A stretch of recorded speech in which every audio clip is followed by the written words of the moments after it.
Bobby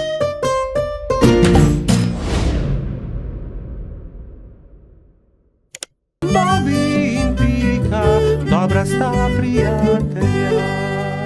Čmrlka. Bobby, Pika in Baltazar so se zgodaj zjutraj odpravili na travnik. Hoteli so preizkusiti novo padalo, ki ga je naredil mali trod, a nekdo je bil že na travniku.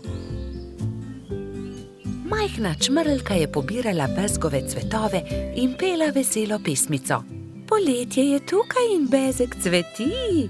Baltazar jo je pozdravil prvi. Lep pozdrav, mala čmrlka, jaz sem trod Baltazar.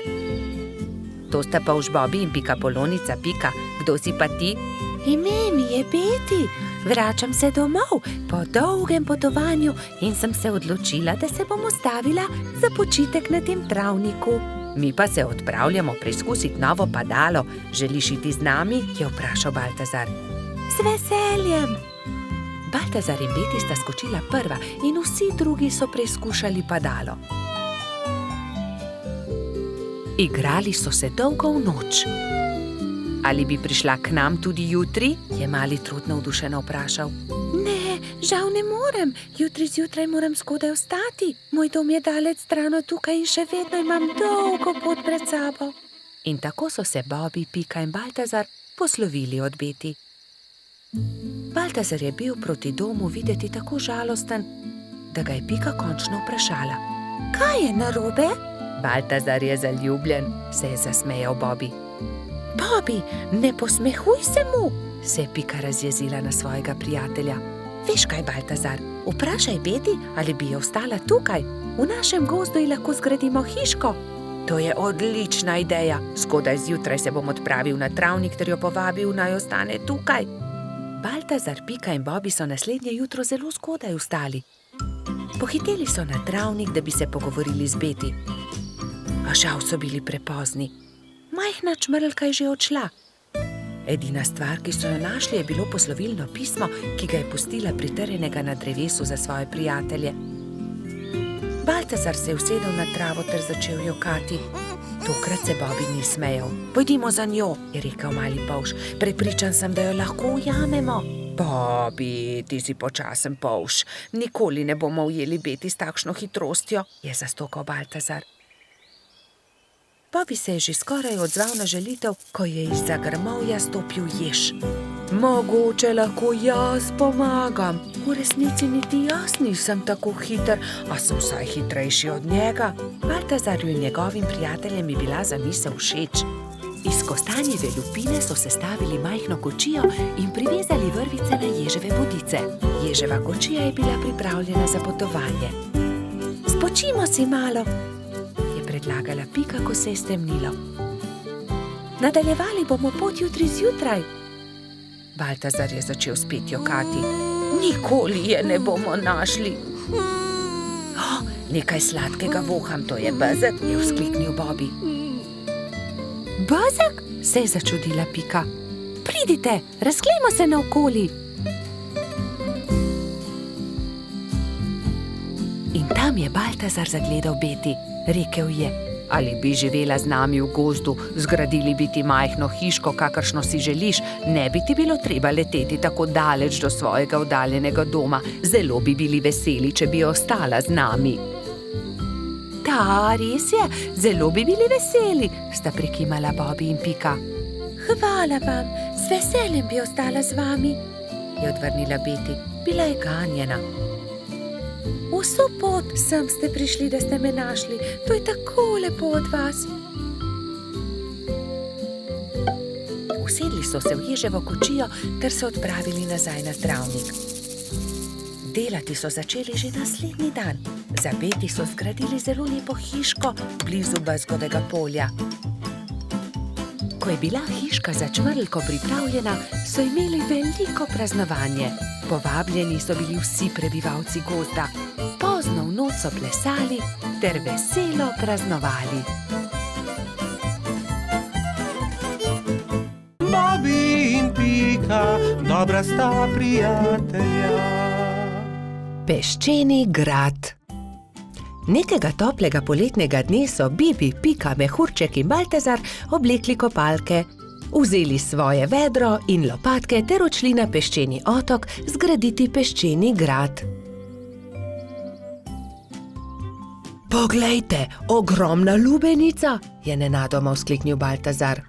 Nesimo jo seboj, je prosil Bibi. Ob koncu dneva jo bomo pojedli. Prav, nesimo jo seboj, se je strinjala Pika.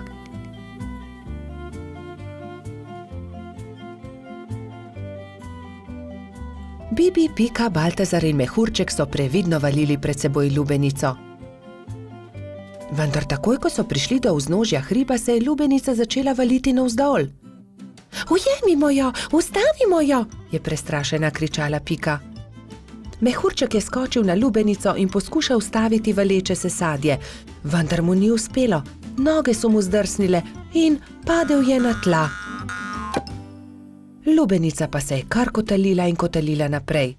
Vsi so tekli za lubenico, kolikor so jih držale noge, vendar je bila lubenica hitrejša. Ko se je lubenica prikotalila do vznožja hriba, je padla na oster kamen in se razletela. Lubenica se je razletela, je bila žalostna Pika. O, lubenica, je žaloval tudi Baltazar. Pa dajte no, zakaj ste žalostni, raje jo pojejmo, je veselo predlagal mali majski hrošč. 4 prijatelji so se usedli poleg kosov lubenice in so začeli. Hrustali rdeč sladek sadež, vse dokler niso popolnoma napolnili trebuščke. Pohitimo na peščeni otok, saj ne bo ostalo dovolj časa, da zgradimo grad, je nenadoma vzkliknila Pikapolonica. Počakaj, Pika, tudi jaz grem s teboj, je rekel Baltazar. Tudi jaz, je rekel Mehurček. Ampak jaz ne znam leteti, me boste pustili tukaj, je jokaje vprašal Bibi. Že vem, naredimo male ladice iz lupine lubenice, z njimi bomo hitro prispeli do otoka in tudi Bibi lahko gre z nami, je predlagal Trot. Izbrali so 4 lubeničine lupine, eno Bibi, eno Piki, eno Baltazarju in eno Mehurčku. Drog so naredili iz veje in jadro iz lista drevesa. Ko so končali, so zvlekli ladice v vodo in veter jih je takoj odnesel proti peščeni obali. Hurra, jadramo, je veselo vzkliknil Bibi.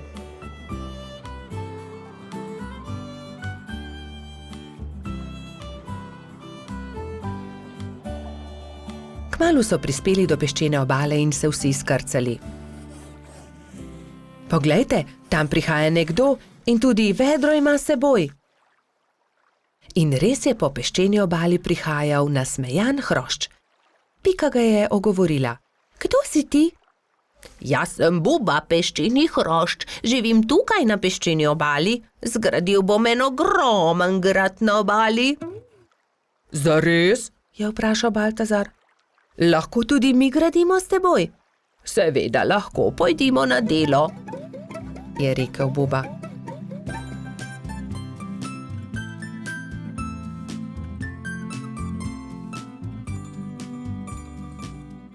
Skupaj so zgradili lep velik peščen grad.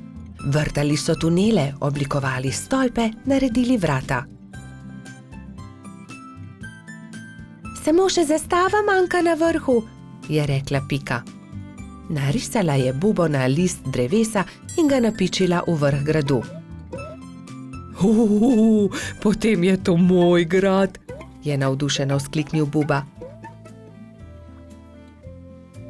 Ko se je začelo temniti, so se mali prijatelji poslovili od Bube in odšli proti domu. Lepo spi, kapitan gradu, je veselo vzkliknila Pika.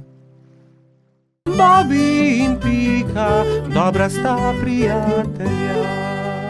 Slabe sanje. Nekega viharnega večera se je polž Bobi spravljal v posteljo. Umil si je zobe in smuknil pod odejo. Slišal je, kot da je nekdo potrkal na vrata. Morda je le veter, je pomislil in ni mu bilo mar. Vendar je čez nekaj minut znova slišal trkanje. Kaj je to? Nataknil si je copate in odprl vrata, vendar ni videl nikogar. Gotovo si le domišljam, je dejal in znova smuknil v posteljo. Ampak nekdo je spet potrkal. Kdo je? Je Bobby prestrašen skočil iz postelje, odprl je vrata in pogledal naokrog. Čaru, pridi notri, tako majhen si, da te nisem niti opazil, kaj se je zgodilo. Slabo sem sanjal, lahko ostanem pri tebi, je rekel Čaru. Seveda lahko ostaneš tukaj. Bobby je iz papirnate škatle naredil majhno posteljico za Črva. Izvoli, to bo tvoja postelja. In s čim se bom pokril? Pokrivalo, moja kapa bo ravno pravšnja. Takšna je kot prava spalna vreča. Dobro, Čaru, zdaj pa že zaspiva, zaspan sem.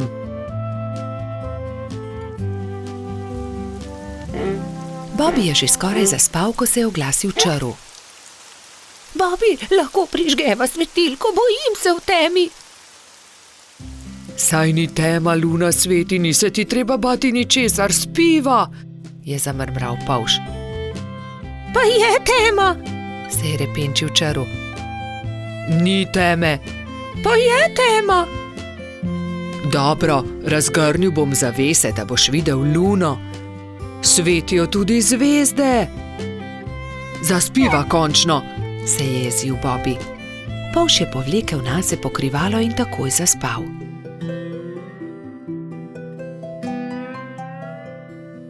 Vendar ni mogel spati dolgo, ker ga je Čaru znova zbudil. Žejen sem. Pij, Čaru, mu je zabrusil Bobby. Ne dosežem, pomagaj mi, Bobby, prosi malo vode, je jamral Čaru. Hvala, je zašepetal Čaru. Dobro spi. Bobby bi dobro spal, če ga Čaru ne bi znova zbudil čez nekaj minut. Lačen sem. Ne, po noči ne jemo, zjutraj bomo, je zavpil Bobby. Toda jaz sem lačen, nisem večerjal zaradi viharja, se je pritoževal Čaru. Hvala, ne bom te več motil, je obljubil Čaru in je začel grizljati jabolko. Vendar obljube ni držal. Bobby, ne morem zaspati, bojim se, je znova zbudil Polža. Česa se bojiš? Je boleče vprašal Bobby. Ne vem, kar tako se bojim. Bojim se, pripoveduj mi kaj, potem bom zaspal. Dobro, naj bo, pripovedoval ti bom, saj je že tako ali tako minila moja zaspanost. Bobby je začel pripovedovati Črvu. Povedal mu je, kako je veter odpihal papirnatega zmaja, kje so našli gobin klobuk, kako je doktor Sova pozdravil netje ušesa in kaj je Stonoga dobila za božič. Vendar Čaru ni slišal niti polovice. Pripoved ga je zazibala v globok spanec. Končno je lahko spal tudi Bobby. Do takrat, ko sta se zbudila, je bilo neurja konec in je sijalo sonce. Vidiš tisto sliko nad mojo posteljo, je začel Bobby. Ker sem tudi jaz imel slabe sanje. Takrat vedno mislim na to vilo, ona mi pomaga, da preženem slabe misli in tudi strašne sanje. Tudi tebi bom narisal sliko na tvojo posteljo, o nekom, ki ga ima zelo rad. Če si žalosten, jo le pogledaš in se takoj pomiriš, slabe sanje se razpršijo. Sonček, nariši sončka, njega imam zelo rad, vedno se smeji. Zelo lep je, hvala, je zadovoljno dejal Čaru. Nalepi si ga pri posteli. In Čaru je že veselo se odpravil proti domu. Bobby in Pika, dobra sta prijatelja. Mavrica. Na deževen poletni dan sta pikapolonica Pika in polž Bobby slabe folje sedela pod velikim listom. Nenadoma je sonce posijalo skozi oblake, a poletni naliv ni prenehal. Kmalu se je na nebu pojavila čudovita Mavrica. Čudovito je, sta vzkliknila. Bobby se je odločil, da bo splezal na Mavrico, ter se zadrsal navzdol po drugi strani. Njegov prvi poskus se ni končal uspešno. Mislim, da moram poskusiti na drugi strani, je rekel Bobby. Bobby, verjemi mi, ne moreš plezati po Mavrici, je rekla Pika navdušenemu polžu. In nato si je Bobby izmislil nov načrt. Uporabil bom lestev? O, Bobby, to se mi res ne zdi dobra zamisel, je rekla Pika zaskrbljeno. Pika je imela prav. Bobby je postal jezen. Pika ga je začela milo rotiti. Pridi, igrajva se kaj drugega. Bobby se še vedno ni predal.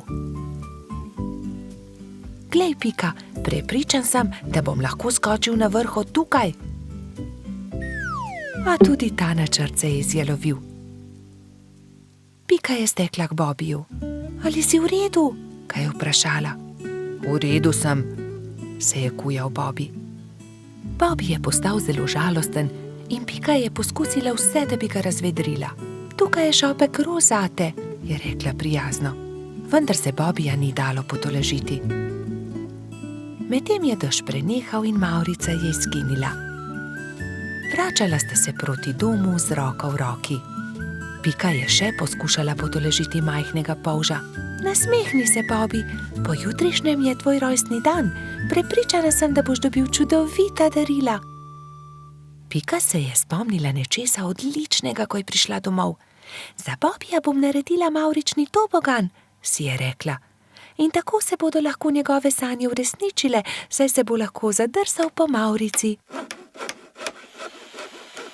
Trod Baltazar in metuljčica Rozi sta ji pomagala. Tobogan so pobarvali z barvami mavrice. Zavili so ga v rumen papir in nanj prilepili modro pentljo.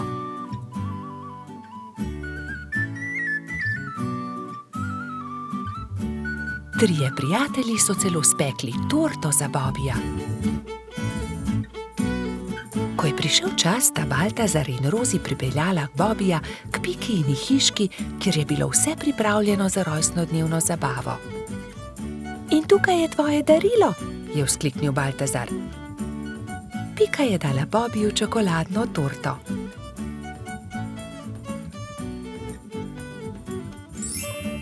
Resnična mavrica.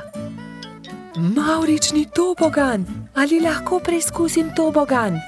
Seveda lahko, je odgovorila Pika. Bobbyju je bil mavrični tobogan zelo všeč. Spet in spet se je spuščal po njem. Rozi in Baltazar sta bila tako vesela, da sta začela poplesovati naokoli. Veš, Pika, je končno rekel Bobby, to je res lepo darilo, hvala ti. Veliko prijateljev je prišlo pozneje na Bobbyjevo rojstnodnevno zabavo. Prišli so kobilica Skokica, koloradski hrošč Edi, kačja pastirka Zefira in celo hrošč Rogač Gašper je prišel.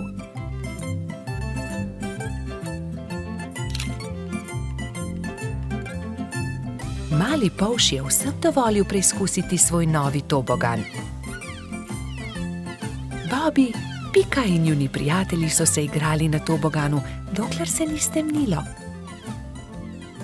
Bobby se je tisti večer odpravil v posteljo zelo vesel.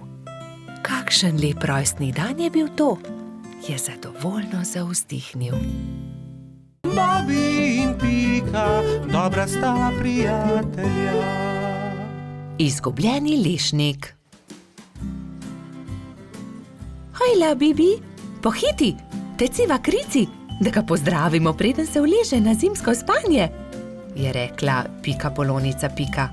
Bibi si je na glavo poveznil kapo, si nadel šal, rokavice in dva dobra prijatelja sta odšla do brloga veverice Rice. Velikanski hrast se je že nadaleč videl, na veji pred svojim brlogom je sedela veverica.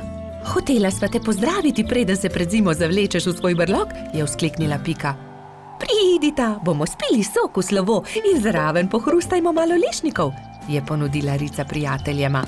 Poglejta, koliko dobrot sem pripravila za ozimnico, shramba je polna. Odprla je vrata, ampak joj, shramba je bila popolnoma prazna. Na pomoč, kam so izginili vsi lešniki, orehi, kje so stožci, želodi, rozine? Poglejta, verjetno so se tukaj izkotalili lešniki, je Bibi pokazal na majhno luknjo v kotu shrambe. Nekdo je obgriznil hrast, je vzkliknila Pika. Jaz pa vem, kdo je to bil, je dodal polž. Nikar se ne boj, Rica. Takoj bomo našli krivca in poiskali odkotaleče lešnike. in orehe, stose in želode, se je že naprej jezila veverica. Iz smeri travnika se je slišalo glasno smehljanje. No, poglej, to so oni, vse skozi so poredni, vedno so problemi z njimi, je godrnjala Pika. Zagotovo tudi zdaj razmišljajo o kakšni lumpariji, je pritrdil Bibi. Nekdo je obgriznil drevo veverice Rice, prav tam, kjer ima shrambo. Vsi zbrani lešniki so se odkotalili. Niste bili vi? Je vprašal Bibi.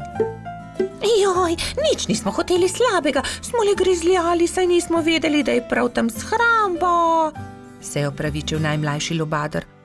Lahko kako pomagamo? Pridite, moramo najti izgubljene lešnike. Nimamo veliko časa, kmalu bo zapadel prvi sneg in takrat zagotovo ne bomo našli dobrot. Pohitimo! Skupaj so podrobno pregledali drevo. Lešniki so se od tuzi skotalili, padli na tla in se odkotalili naravnost čez hrib, je pojasnila Pika.